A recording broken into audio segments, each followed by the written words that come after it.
Më 29 nëntor, një ngarkesë me mandarinat prodhuara në Shqipëri u ndaluan në Kroaci pasi analizat treguan përmbajtje të një pesticidit të ndaluar nga Bashkimi Evropian që në vitin 2020 duke ngritur shqetësimin për sigurinë e produkteve shqiptare. Rasti u bë i njohur nga sistemi alarmit të shpejtë për ushqimin, një rrjet që lehtëson shkëmbimin e shpejtë e informacionit mes vendeve anëtare të BE-s për çështje që lidhen me sigurinë ushqimore.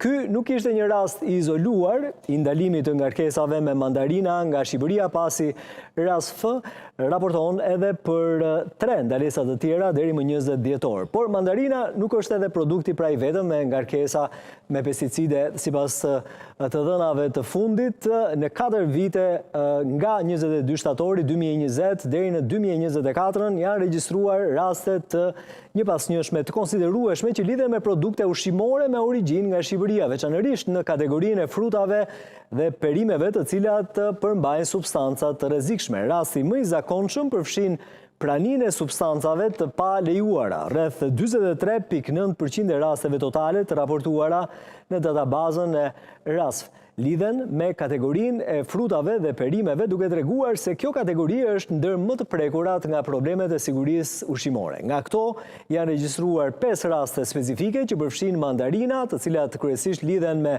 praninë e substancave të pa lejuara. Përveç mandarinave, ka 24 raste të tjera që përfshin fruta të ndryshme, duke përfshirë raporte për produkte të tjera problematike në këtë kategori.